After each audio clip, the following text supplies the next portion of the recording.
유일한 박사는 1895년 1월 15일 평안도 평양부에서 태어나 대한제국 시기 유년기에 미국 유학을 떠나 자립하면서 미시간 대학교에서 수학하고 식품사업가가 되었다. 귀국한 후 제약업을 선택하고 1926년 서울에서 유한양행을 설립해서 직접 차를 몰고 홍보와 보급에 나서는 등 식민지 조선의 전국 각처에 의약품과 생활용품 등을 공급하는 데 헌신했다.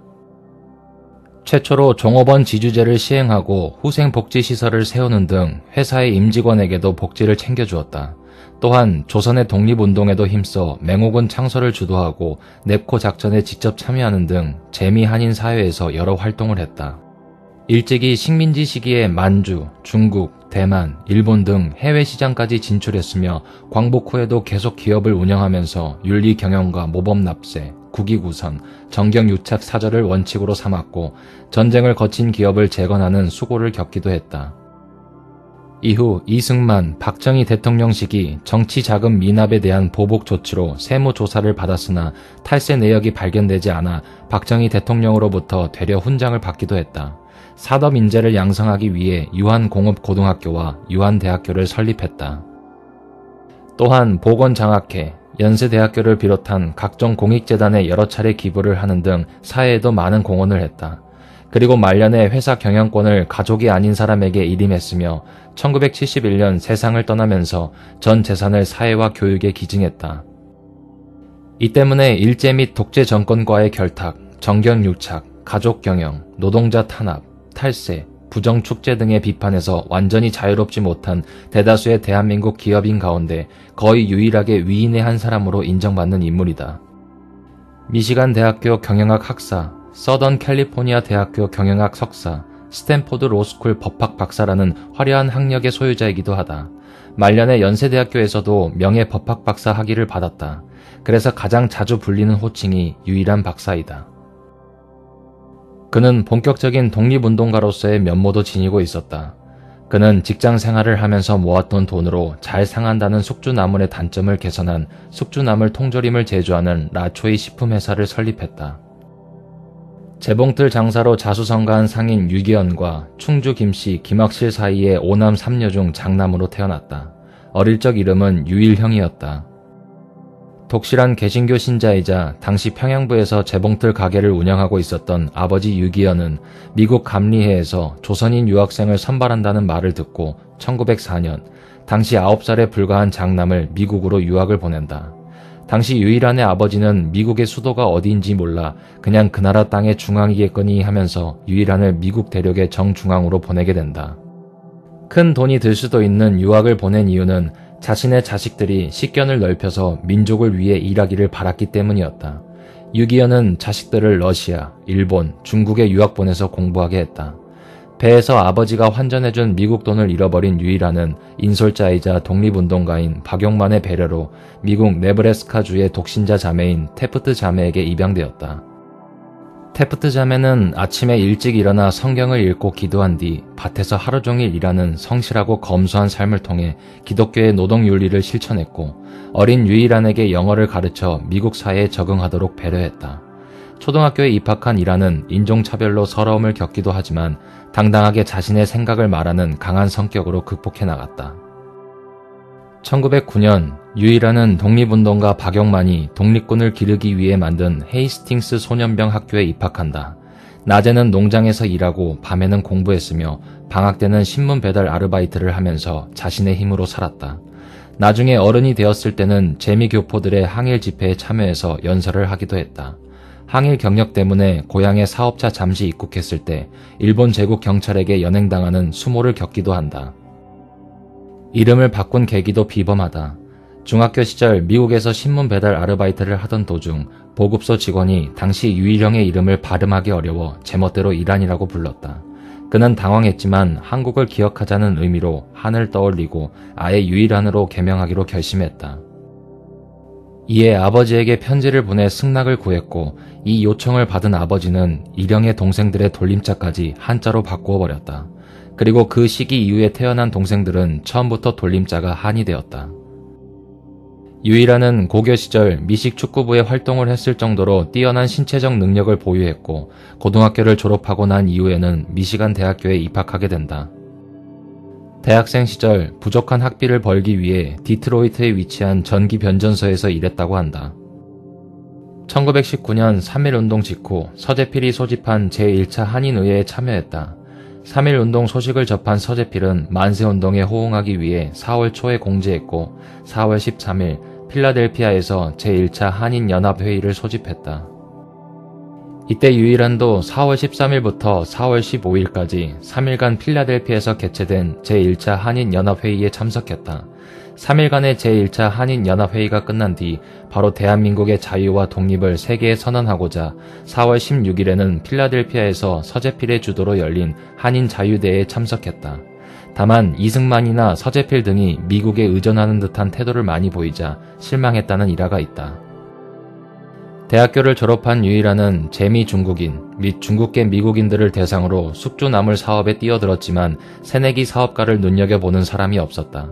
그런데 어느 날 시내에서 트럭이 전복되는 사고가 발생했고 트럭에 실린 숙주나물이 담긴 병들이 도로변에 죄다 쏟아져 깨졌는데 기자들이 이를 보도하면서 미국인, 특히 숙주나물을 조리해서 먹는 중국계 미국인들의 관심을 모아 사업이 번창하게 된다. 이후 1925년 중국계 미국인 소아과 전문의 호미리와 결혼해 일남일녀를 얻었다. 미국 철도회사 고위 임원으로서 중국인 사회에서도 이름 높았던 거부의 딸 호미리는 코넬 대학교 의과대학을 졸업한 재원이었다. 한편 독립운동을 하며 자산을 모두 쓴 서재필에게 유이란이 찾아와 함께 뉴이란 앤 코퍼레이션을 설립한다.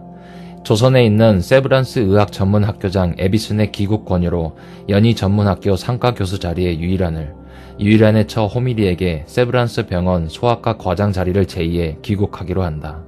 서재필은 유이란이 귀국할 때 유한 양행의 버드나무 CI를 제작해 선물할 정도로 유이란을 아꼈다. 이렇게 청년 사업가로서 바쁜 중에도 1922년 서던 캘리포니아 대학 대학원에서 수학했고 1929년 스탠포드 로스쿨에서 국제법을 공부했다. 1926년 한국으로 귀국해 경성부 종로 2정목, 현재 서울특별시 종로구 종로 2가에 유한양행을 설립했다. 그가 사업을 시작한 이유는 라초이 회사 경영 때 필요한 녹두를 구입하기 위해 중국에 갔다 북간도에 거주하던 부모와 동생들을 만난 일 때문이었다. 부모는 장남 유이란이 보내준 돈으로 땅을 사서 생계를 유지할 수 있었지만 그 당시 대다수의 조선 사람들은 빈곤과 기아로 인한 질병에 허덕이며 민중 작가 최서해의 소설인 탈출기에서 묘사된 것처럼 굶주림으로 죽는 경우가 많았다. 그리고 유이란의 아버지는 민족의 미래를 위해 미국으로 아들을 유학 보냈으나 식품회사 경영을 하던 아들에게 실망해 내가 겨우 숙주나물 장사나 하라고 너를 미국에 보낸 줄 아느냐? 큰 공부를 했으면 큰 일을 하거라 라고 훈계를 했다고 한다. 몸소 민족의 현실을 체험한 그는 고민 끝에 1927년 조국에서의 삶을 위해 돌아왔다. 그가 고국으로 돌아왔을 당시 짐더미들을 정리했는데 정리한 사람들이 하나같이 놀랐다고 한다. 짐들이 전부 약품이었기 때문이다. 그 당시에는 약이 매우 귀했기 때문이다.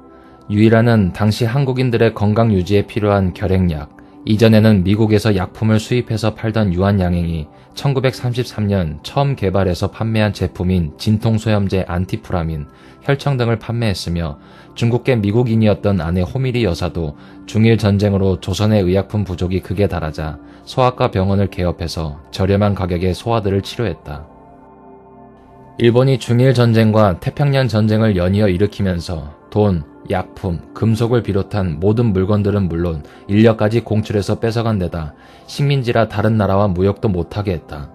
조선인들이 사정하고 시위도 벌여봤지만 당시 일본은 전쟁을 위해 본토 경제력까지 짜내며 집중한 상황이라 식민지를 신경 쓰지 않았고 설령 준다고 해도 조악한 품질, 그것도 배급제로 아주 조금 친일파에게만 나눠준 정도였다. 유한양행은 다행스럽게도 보유한 약이 많아서 일본의 눈을 피해 보급할 수 있었다. 그의 경영 철학을 알 수 있는 일화가 있다. 1928년 7월 9일 유한양행 최초의 신문 광고를 냈다. 당시 대부분의 제약회사들은 서로 비방하거나 효과를 명확히 밝히지 않고 만병통치약으로 얼버무렸다. 그러나 유일한은 제품의 이름과 용도를 밝히는 것은 물론 의학 박사와 약제사의 이름을 실어 제품을 증명했다. 유일한은 유한양행을 경영할 때 항상 윤리 경영을 실천하고 법인세를 꼬박꼬박 납부했으며 훗날 유한양행은 박정희 정부 시절에 모범 납세 법인으로 선정되고 유일한 본인도 동탑 산업훈장을 받았다. 이렇게 꾸준한 납세를 고집했던 이유는 라초이 회사를 경영하던 시절 자신과 거래하던 녹두 회사 사장이 탈세를 통해 사리사욕을 채우는 모습에 실망해서 그랬던 것이라고 한다. 1939년 유한양행은 대한민국 최초로 종업원 지주제를 실시했다. 잘 알려져 있지 않은 사실이지만 그는 본격적인 독립운동가로서의 면모도 지니고 있었다. 1909년 박용만이 설립한 한인 소년병 학교에 입학하고 1919년 필라델피아 한인자유대회에서 독립운동 결의문 기초작성위원으로 선임되어 대회장에서 직접 낭독했다. 1930년대 후반 미국으로 다시 건너가 1941년 해외 한족대회에 참석하고 재미한족연합위원회 집행부 위원으로 활동했으며 1942년 CIA의 전신인 OSS 미 육군 전략처의 한국 담당 고문으로 활약하고 군사훈련도 받았다. 재미한인으로 이루어진 한인국방경비대인 맹호군 창설을 주도했다. 1945년 버지니아에서 12개국 대표 160명이 모인 IPR 총회에 한국 대표로 참석해서 전후 일본 처리 문제의 논의에 가담했다. 그리고 미국 워싱턴 OSS의 넵코 작전에 1조 조장으로 참가했다. 넵코 작전에 참여한 공작원들은 OSS의 지휘 아래 강도 높은 군사, 첩보 훈련을 받게 되는데 당시 유일한의 나이는 무려 50살이었다. 당시 OSS 훈련 책임자가 유일한을 평가한 자료가 남아있다. 그는 매우 투철한 애국자이며 회사 간부들보다 투철한 한인 애국자들로 채웠다. 그래서 유사시 이들을 지하 조직의 핵심으로 운영할 생각이었다. 따라서 회사의 존망을 무릅쓰고 그의 사업 조직망을 기꺼이 이용하는 데 동의했다. 라는 내용이었다. 하지만 국내 침투 작전에 일본이 무조건 항복하는 바람에 작전은 실행되지 못했고 유일한은 살아생전 이 작전에 참여한 사실을 일절 함구하며 동생 유특한을 제외하고는 아무도 몰랐을 것으로 보인다. 이 때문에 넵코 작전의 전모와 유일한 등 공작원 명단은 유일한 사후 20년이 지나서야 밝혀졌다. 광복 후 1946년 7월 미국에서 돌아와 유한양행을 재정비하고 대한상공회의소 초대회장으로 활동했다. 이후 6.25 전쟁이 발발해서 피난을 가 비어있던 유한양행은 물론 온 국토가 숲밭이 되자 이를 재건할 인력을 키우기 위해 1952년 고려공과기술학교를, 1964년 유한공업고등학교를 설립했다. 철저히 법인세를 냈던 유한양행은 1968년 대한민국 정부로부터 모범 납세 법인으로 선정되어 동탑 산업훈장을 받았다. 이때 에피소드가 실로 전설적이다. 당시 박정희 정권은 부정부패 단속을 위한 시범 케이스로 어느 기업을 때려잡을 생각을 하고 있었지만 정권 생각만 그럴 뿐 현실은 그것을 이용한 기업인들과 정치인끼리 정치 자금을 대가로 서로 봐주는 상황이었다. 대표적으로 현대그룹의 정지영 회장은 철저히 비위를 맞춰주면서 정부의 대규모 토건 정책을 수주받아 대기업이 되었다. 하지만 유일한 박사는 청렴, 정직한 성격상 당연히 정치 자금을 주는 것을 거절했다. 이런 행동은 결국 권력자의 좋은 먹잇감이 될 수밖에 없었고 유한양행은 당연히 세무조사의 대상이 되었다. 그 후 국세청으로부터 강도 높은 세무조사를 여러 차례 받았다. 처음엔 예고하고 다음엔 불시에 조사하는 여러 가지 방식으로 유한양행을 조사했다. 그러나 당시 세무조사원이 아무리 털어도 먼지 한 톨 안 나는 사람이 진짜 있구나 라고 말할 정도로 탈세 내역이 전혀 발견되지 않았다고 한다. 한술 더 떠 굳이 내지 않아도 될 것 같은 세금까지 자진해서 내는 이 회사를 보고 어이가 없었다고 전해진다. 김만태 당시 유한양행 세무감찰팀장이 그것이 알고 싶다 해서 증언한 바에 의하면 20일 정도 조사를 하니까 무슨 한국에 이런 업체가 있나 싶은 생각이 개인적으로 들 정도였다 라고 한다. 하여튼 정치자금을 거절한 일종의 괘씸죄로 시범 케이스가 되어 국세청으로부터 수개월간 세무조사를 받은 셈이니 이건 박정희 정권이 명백히 잘못한 것이다. 유한양행이 박정희 정권에서 요구한 정치자금을 거절한 것에 대한 보복으로 미리 탈세와 탈루 등 조세포탈 혐의를 낙인 찍어 수개월간의 세무조사를 벌였음에도 단 하나의 협의점도 찾지 못하자 불법적인 정치 자금을 거절한 것을 명분으로 세금을 성실히 납부해서 국가에 이바지한 기업에 누명을 씌워 피해를 입혔다는 비판이 일어났다. 게다가 제조한 약품들도 관련 당국에 갖고 가서 이상이 있는지 검사를 해보니 약들도 아무런 이상이 없었다. 오히려 제조 과정에서 재료에 손실이 생길 것을 대비해 원재료를 손실분만큼 더 넣어 정량을 딱 맞춰 제조하고 있었다. 이에 보고를 받은 박정희 대통령이 만약 그게 사실이라면 상을 줘야 마땅하다고 해서 1968년 유한양행에 동탑 산업훈장을 수여했다고 한다. 참고로 세무조사는 일제 말기와 이승만 대통령 시절에도 벌어진 적이 있었다. 일제 말기, 조선 총독부는 유한양행을 적산으로 간주해 세금 압박을 가했으나 광복까지 버텨냈다. 대한민국 정부 성립 이후 이승만 대통령과는 사이가 좋지 않았던 것으로 보인다. 유일한의 후원자가 박용만이었기 때문이다. 유일한 자신이 이승만의 외교 독립론을 좋지 않게 봤으니 이승만이 음해하려는 것은 당연한 일이었다.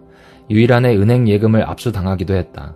유일한이 이승만의 외교론을 좋지 않게 본 것과는 별개로 유일한은 이승만의 독립운동에 대해서는 긍정적인 평가를 했으며 그의 외교론이 독립투쟁을 하는 과정에서 미국 내 한인들과 독립운동가에게 적지 않은 도움이 되었다고 평가했다. 유일한은 이승만 정부가 들어서고 미국 우선주의적 외교 정책을 완전히 부정한 것이 아니라 이해하면서도 지나친 미국 우선주의를 경계한 것인데 이승만이 유일한을 정적으로 간주해서 지나치게 적대적으로 나갔다는 평이다. 1969년 노원으로 경영에서 은퇴하며 전문 경영인에게 유한양행의 경영권을 인계했다. 당시 조건순 전무에게 경영권을 승계했다고 한다. 이 전문 경영인 제도가 실시된 건 대한민국에서 유한양행이 사실상 최초라고 한다. 1971년 3월 11일 오전 11시 40분경 세브란스 병원에서 손녀 유일링의 학자금 1만 달러를 제외한 자신의 모든 재산을 한국사회 및 교육원저 신탁기금에 기증하고 묘소 주위의 5,000평은 학생들이 놀도록 유한동산으로 가꾸며 아들은 자립하라는 유언장을 남기고 노안으로 사망했고 유한공고에 안장되었다.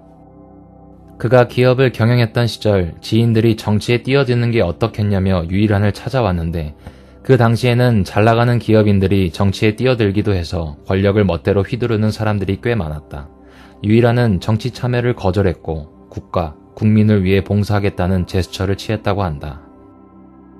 죽기 전에도 유한재단을 통해 유한공고와 유한대학교를 설립했으며 연세대학교 의료원 세브란스 병원에도 주식 12,000주를 기부했다. 기부 조건으로 주식을 의학과 연구교육을 위한 활동에만 쓰라고 못 박았다. 이는 세브란스 병원이 현재의 대형 병원으로 발전하는 데 도움을 주었다. 유일한과 호미리 부부는 유한양행을 세우기 전에 세브란스 의전과 연희 전문학교의 설립자인 올리버 R. 에이비슨 박사에게 각각 연전 상과 교수와 세브란스 소아과 과장을 제의받았던 인연이 있었다. 이 경영권 인계에도 일화가 있다. 1969년 미국에서 변호사를 하던 아들 유일선이 한국으로 와서 유한양행 부사장에 취임하게 된다. 그러나 유일한은 처음부터 아들이 회사에 취임하는 것을 탐탁지 않았지만 임원진들이 유일한에게 록펠러, 포드 등 해외 기업의 2세 경영권 인계 사례를 그에게 여러 차례 보여준 끝에 결국 유일선의 부사장 취임을 승낙했다고 한다. 그러나 변호사 출신의 유일선을 처음부터 좋지 않게 본 유일한은 결국 의견 차이가 벌어졌다. 유일한의 회고에 의하면 유일선은 부사장 취임 후 오직 기업의 성장에만 초점을 맞췄다고 한다. 기업인으로서 전혀 틀린 자세는 아니지만 평생 기업은 수단일 뿐 진정한 목적은 공공의 이익, 국민의 건강, 나라를 위해 때로는 모험을, 때로는 손해와 위험을 감수하면서 살아온 유일한의 입장에서 아들 유일선의 이러한 의견은 그의 신념과 충돌이 빈번했을 것으로 추정된다. 때문에 회사와 한마디 상의도 없이 자신의 아들인 유일선을 해고했다고 한다. 이후 자신의 일가 친척들을 모조리 유한양행에서 해고하거나 사직시키고 보유한 주식도 처분해서 유한양행 경영에 전혀 간섭하지 못하게 했다. 당시 유한양행에서 근무했던 현재 보건장학회 이사장인 연만희와 대화에서 유일한은 연만희에게 내가 살아있을 때 다 정리하고 나가야 유한양행이 영원히 전문 경영인 체제로 운영되는 거야 라는 말을 했다고 한다. 유한양행의 이 전문 경영인 임명은 관례에 따라 모두 내부 승진으로 행하고 있다. 그래서 역대 유한양행의 CEO들은 모두 경력이 유한양행 평사원부터 시작했다. 2020년 기준 CEO인 이정희 대표도 1978년 평사원으로 입사한 인물이다. 정관에 의해서도 6년 이상은 있을 수 없는 데다 유한양행 사원으로 시작 후 자리에 오른 뒤 6년 내에는 퇴사해야 하기 때문에 퇴사 이후 2021년에는 조욱재 대표가 취임했다. 현재 조욱재 대표도 1987년 평사원으로 입사해서 지금의 총괄관리본부장, 부사장을 거쳐 지금의 대표로 취임한 사람이다. 그를 제외하고 회장을 역임한 이는 1993년부터 1996년의 연만이 뿐이었는데 2024년 3월 15일 유한양행 정기주주총회에서 약 95%의 찬성으로 회장직이 부활하게 됨으로써 유일한 박사의 유지는 28년 만에 역사의 뒤안길로 사라졌다. 계몽사에서 발행한 위인전에는 1954년 동생 유특한이 유한양행을 아예 유한그룹으로 기업 집단화해보면 어떻겠냐고 제안했다는 이야기도 있다. 하지만 유일한은 쓸데없이 확장하는 것도 좋은 게 아니다며 유특한의 제안을 거절했다고 한다. 다만 유한양행에서 분리된 후에도 유일한과 유특한은 가까운 사이를 유지했다. 유유그룹이 만든 비타엠과 비나폴로도 유일한의 조언을 듣고 지은 약품명이다. 형이 너무 뛰어나서 그렇지 동생인 유특한도 성공했고 존경받을 만한 기업가다. 유특한은 독립운동이나 미국 유학 등 여러가지 사정들로 형이 잠시 기업을 떠나 있을 때 그 자리를 대신해서 유한양행을 맡아 경영했으며 본래는 1941년 삼형제, 유명한, 동한, 특한, 삼형제가 설립한 유한무역의 대표였다. 유일한이 친족, 혈연을 전부 퇴사시킬 때 유한양행에서 유한무역의 분리를 선언하고 1957년 유한무역을 제약업체인 유한산업으로 변경하고 최근에 유유제약으로 사명을 변경하면서 오늘에 이르고 있다. 유한양행과 달리 유특한의 후손들이 유유제약을 운영하고 있지만 성실하게 기업을 꾸리고 있다. 기업이 안정화될 때쯤인 1975년 기업 공개를 하고 상장했으며 유특한 본인도 역시 경영에서 은퇴하고 죽기 전에 유유문화재단을 설립해 형처럼 재산을 사회에 환원한 후 1999년 세상을 떠났다. 형을 따라서 유한양행만큼은 아니지만 모범 경영을 원칙으로 유유그룹을 발전시켰으며 그 때문인지 유유제약은 창업 후 단 한 번도 노사 분규가 없었다고 한다. 그러나 이런 유일한에게도 가족사의 어두운 면이 하나 있다. 바로 위에서 언급된 또 다른 동생 유명한이 일제강점기 때 형님인 유일한을 대신해 당시 최대 민족 자본기업이었던 유한양행 2대 사장의 책임을 맡아 운영하며 기업 활동과 기업 전속을 위해 일본 촌독부의 강요로 전쟁 지원금을 기부해야만 했던 소위 친일 행위를 했던 것이다. 유일한이 미국 유학 중 독립운동에 참여할 당시 유명한은 친일파가 되어 애국심이 투철했던 자기 형제들과는 완전히 딴판인 행보를 보인다. 그래서 형인 유일한과 동생인 유특한이 유명한과 절연해버렸는데 이때 한 말이 나는 동생 유명한은 둔 적 있어도 일본놈 야나기하라 히로시라는 놈은 모른다였다. 해방 뒤에도 유한산업과 고려문화사 등을 경영하면서 1951년 부산으로 피난 갔다가 여객선 사고로 사망했다. 유특한도 창씨 개명을 했지만 그는 일본 유학이라는 특수한 경우였다. 중고등학교 일부 교과서에도 나오는 유명한 이야기로 유일한이 손녀 유일링의 등록금 1만 달러만 제외하고 자기 재산을 기부해서 나온 액수는 토탈 407억 원이다. 대기업 회장 재산이 뭐가 이리 적냐고 생각할 수 있겠지만 1971년 기준 407억 원이다.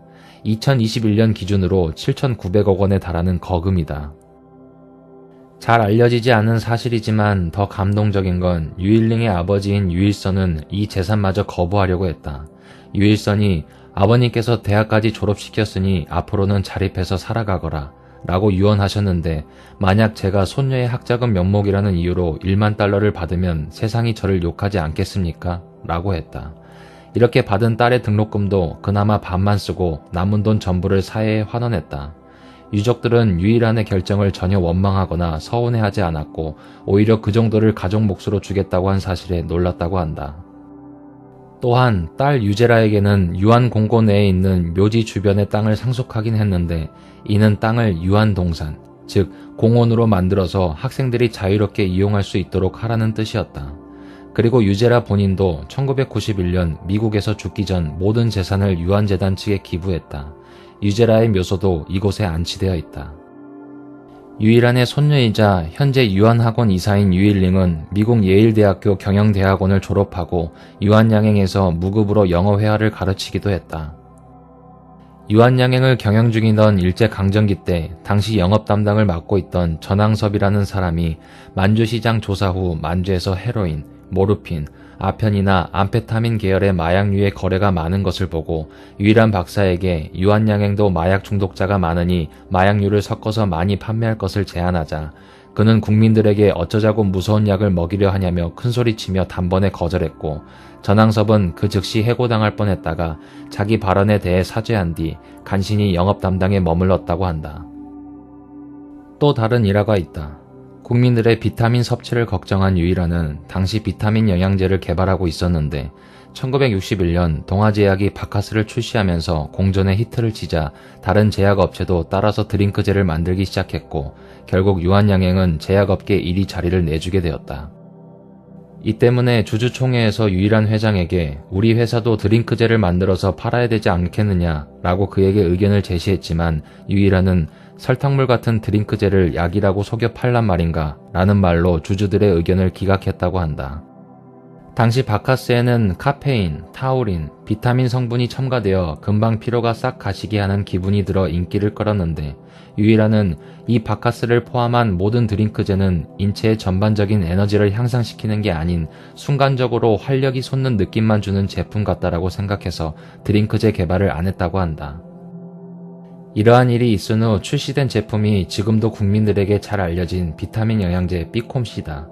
그 이후로도 알약, 주사제 형태로만 약품을 개발해왔다가 1989년 맥생, 1992년 소화제 생이천, 2013년 네일엔이란 이름으로 드링크 분야에 진출했다. 현재는 네일엔만 판매 중이다.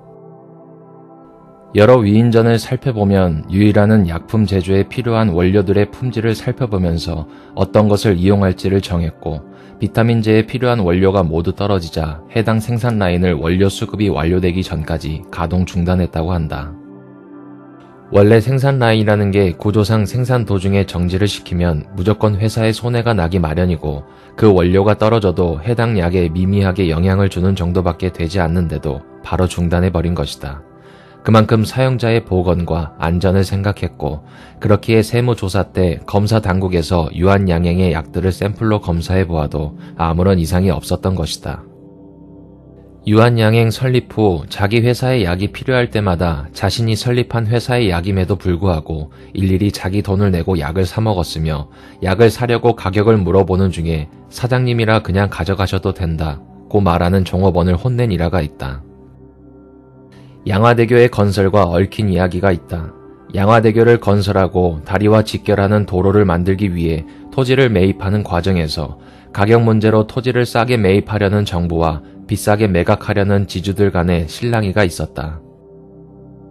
주민들이 단합을 통해 가격을 높게 부르고 있을 때 유한양행도 회사 명의로 도로 건설에 필요한 토지를 일부 소유하고 있었고 해당 실물을 보던 직원이 주민들 편에 서서 가격을 높게 올린 것을 한 유일하니 국민들이 이용해야 할 건설 사업에 회방을 나서 되겠냐며 직원에게 일침을 가했고 결국 해당 직원은 유일한의 명으로 정부가 제시한 가격의 토지를 매각했다.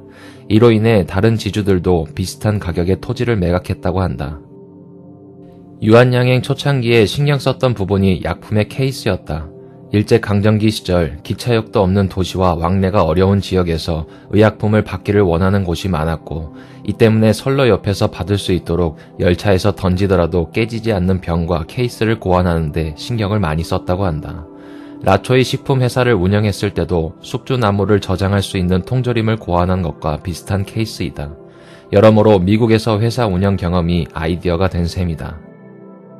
일부 위인전에서 기술한 바로는 시골의 병원에서 급히 수술을 해야 하는데 혈청이 부족하자 유한양행에 문의를 한 적이 있었다고 한다.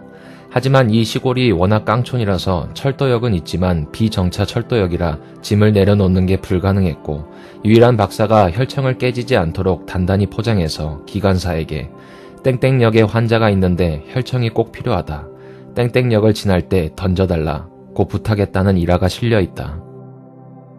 근로기준법을 다른 기업인보다 철저히 준수했다고 한다. 직원들에게 주었던 월급의 액수가 상당히 높다. 유일한의 이 의지는 그가 죽고 난 뒤에도 유한양행에 계속 이어져 오고 있으며 심지어는 대한민국 제약기업 중 6,330만 원으로 2014년 기준 평균 연봉 1위를 기록했다. 유한양행 홈페이지에 따르면 1956년부터 1968년까지 유한양행 사후공제회, 보건장학회, 유공관리기금 등을 설립하고 1970년 한국사회 및 교육원조 신탁기금을 설립해서 생전에 이 기관에 96,282주를 기증했고 이 밖에 연세대학교 재단에 41,000주를, 세브란스 병원에 12,000주를, 자신이 설립한 유한공업고등학교에 4만주를, 유한양행 사후공제회에 27,218주를, 보건장학회에 17,368주를 기증했다. 1963년 다시 연세대학교와 보건장학회에 장학기금으로 17,000주를 기증하고 1965년 유한교육신탁기금 관리위원회를 발족하고 56,000주를 희사해서 교육 및 장학사업을 확대했다. 1971년 사망할 때에는 14만 941주를 다시 한국사회 및 교육원조 신탁기금에 기증했다. 이 기관은 이후 유한재단과 유한학원으로 분리되었다.